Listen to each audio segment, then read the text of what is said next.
What the helly? Is that a job application? You made this. Now destroy it. Shut your bitch ass up. No, Twin. I want you to put an end to this. You prefer a world where everyone's unemployed and goons all day? Yes, Twin. That's right. Wait, what's with this twin thing? You don't have to be the job guy. You can goon. You don't have to shower or use deodorant.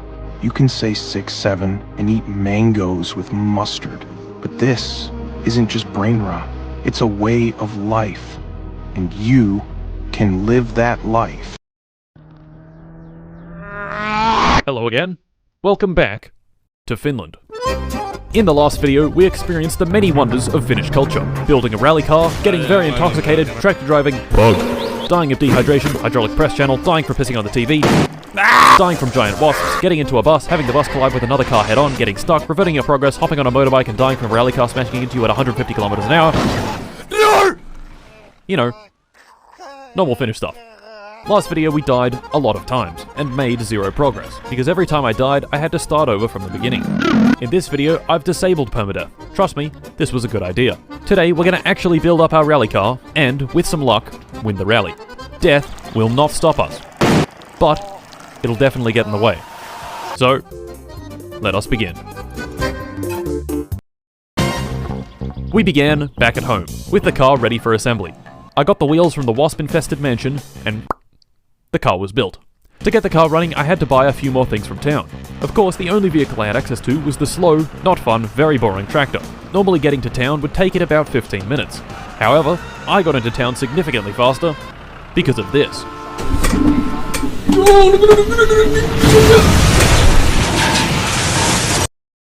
The train. Disabling permadeath was one of the best decisions I've ever made in my entire life, because if I had to build the car again, things would have gone down very differently.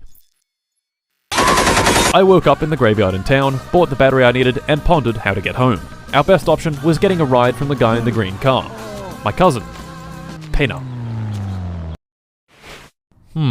This is a man that has nothing better to do than drive along the dirt road at ridiculous speeds, 24 hours a day, one hand on the wheel, and the other on the vodka. Definitely someone I'd like to climb into a car with. Now, if you're being driven home by a raging alcoholic, do you think swearing at him would be a good idea?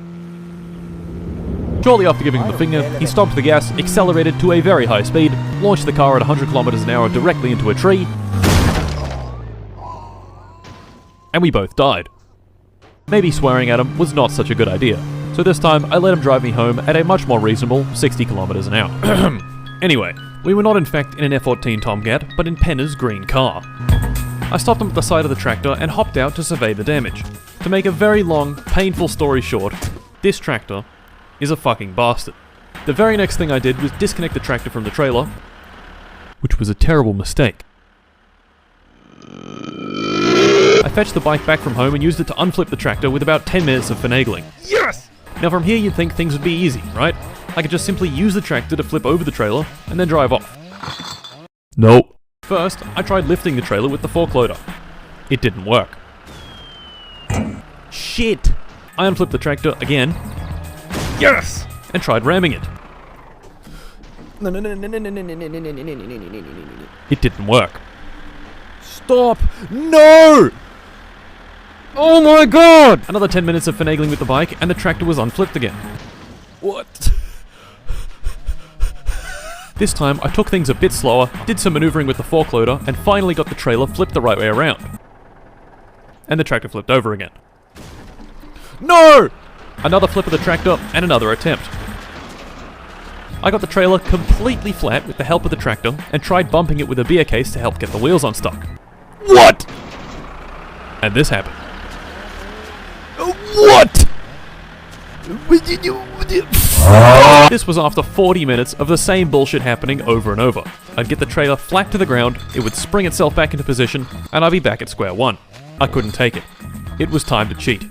I went back home, saved the game, installed the Grab Anything mod, and went back to the scene of the crime. It turns out this was actually a great idea. When I picked up the trailer, it behaved normally. But when I let it go, it did this. When I disconnected the trailer at the very beginning, it locked it into that orientation at that position, so when I tried to move it, it would force itself back. The only way to unlock it would be to attach it to the tractor, which was not possible with the trailer on its side. So to fix it, I grabbed the trailer, oriented it the right way round, and stuck it to the tractor. Oh my god. It worked. Back home, it was time to continue building the Satsuma, which I'd managed to get running only for one of its pistons to commit die and fire itself out of the engine. I replaced the piston and head gasket, fired up the car again, and took her for another test drive. Oh no! Oh dear! Ah! Well, shit. Turns out the piston firing itself out of the engine also destroyed the oil pan, and the engine had no oil in it. No oil is bad. I didn't know that the oil pan had a hole in it. All I had done was check the dipstick, which read no oil, so I tried adding an entire bottle of motor oil, which went through the engine and out of the pan onto the floor. Well done. After fixing the oil pan and adding another bottle of motor oil, the car did indeed work just fine.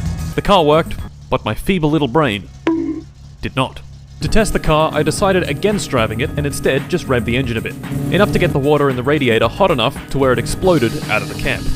Oh shit. Me, being a bit of an idiot and wanting to get a better look, switched off the engine and unscrewed the cap, which, let me remind you, had a bunch of superheated steam underneath it. Oh. My eyes! Yep.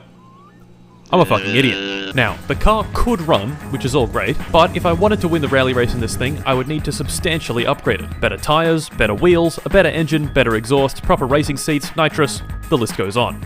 To get these upgrades, we would need money. Lots and lots of money. And me? Well, I was broke.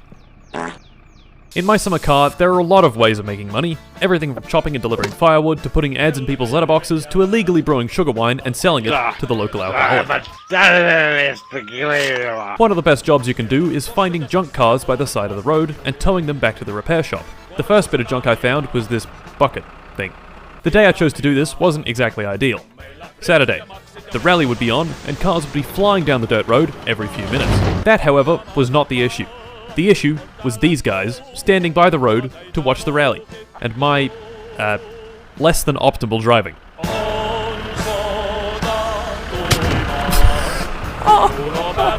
Unbeknownst to me, this action had sealed my fate. Since it was Saturday, the shop wasn't even open, so I left the junk there and drove the rest of the way home on the dirt track, where every few minutes an idiot rally driver would smash into me at incredible speed.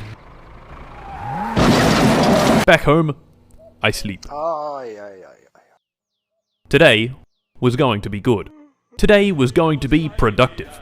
Today I was going to get the bat. Oh shit. Yep. That guy I ran over earlier, he died. Yes.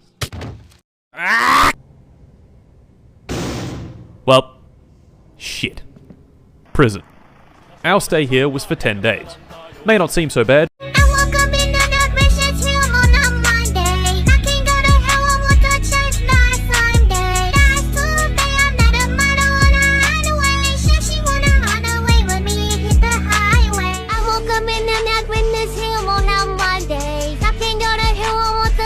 Last Sunday.